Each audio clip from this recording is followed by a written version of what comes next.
Welcome to this explainer. Today, we're tackling a habit that might feel incredibly, maybe even a little uncomfortably familiar to you. You know that person who apologizes for absolutely everything? Or, hey, maybe that person is you. You take the blame for situations that would send most people into a total tailspin, and you're just constantly trying to smooth out the edges of every single interaction. Well, today, we are going to decode the architecture of the chronic apology. So I have to ask, do you apologize for everything? And I mean literally everything. Do you ever find yourself saying a genuine, heartfelt, "so sorry" to the coffee table when you bump into it? Or do you apologize to the barista when they accidentally make your drink wrong? If you're nodding your head right now, you are definitely not alone. And as you'll see, there's actually a really deep, absolutely fascinating reason behind this reflex. Okay, let's dive into this with a quick scenario. Picture this. You're walking down the grocery aisle, totally minding your own business. Someone else isn't looking where they're going, and bam! They bump their cart right into yours. But before you even have a microsecond to process what actually happened, before it even registers that it wasn't your fault at all, you're the one instantly going, "Oh my gosh, I am so sorry." You've completely claimed the blame before the other person has even realized there was a collision. Now we need to completely reframe how we look at this. The standard societal view? Well, people usually look at someone who constantly apologizes and just assume they're kind of weak, maybe overly submissive, or lacking confidence. But the psychological reality is actually the complete opposite. Your habit of over-apologizing is not a sign of weakness, it's an aggressively empathetic survival masterpiece. Your experiences, especially the ones that forced you to navigate really difficult situations, have fundamentally rewired how you see the world. And because of this rewiring, you read environments completely differently than the average person does. When most people walk into a room, they literally just see what's physically there, right? The furniture, the people, the snacks on the table. But the chronic apologizer? You walk in and you instantly read the emotional temperature of the room. You can spot pain, frustration, or irritation from a mile away.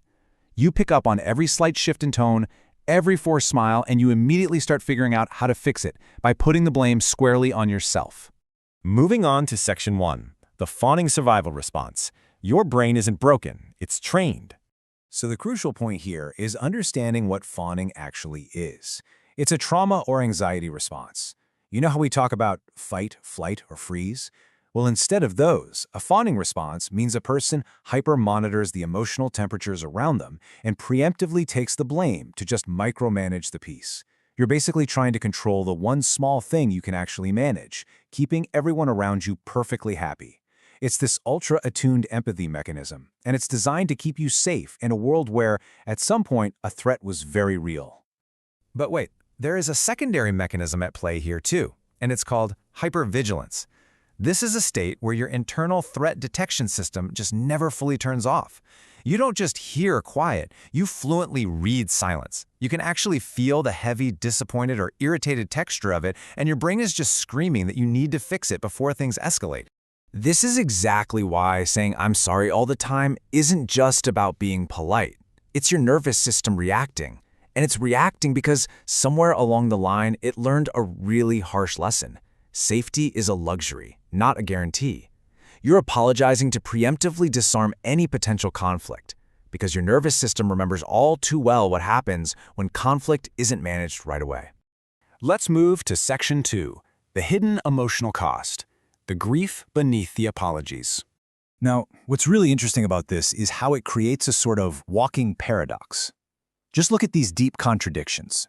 You desperately want deep connection, right? But you're absolutely terrified of dependence, because historically, depending on someone came with a pretty steep price tag.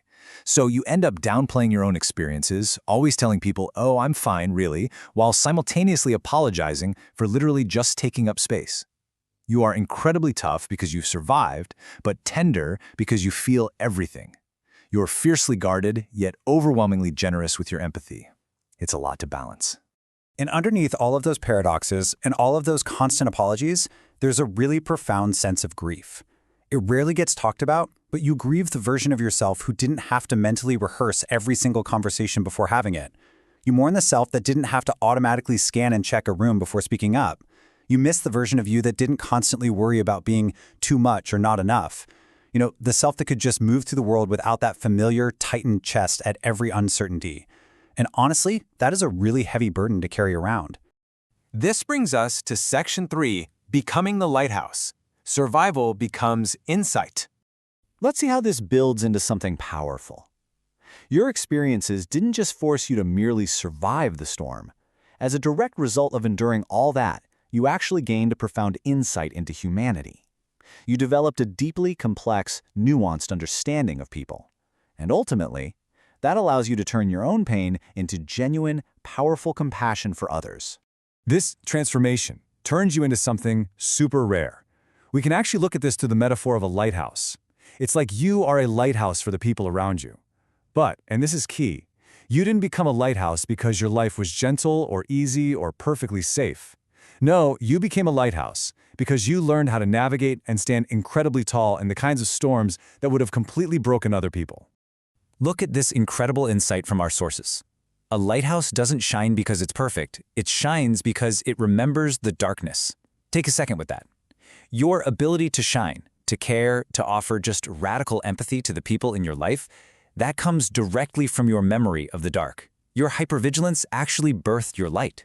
And this brilliantly illustrates exactly why you need to stop viewing your chronic apologizing as a flaw.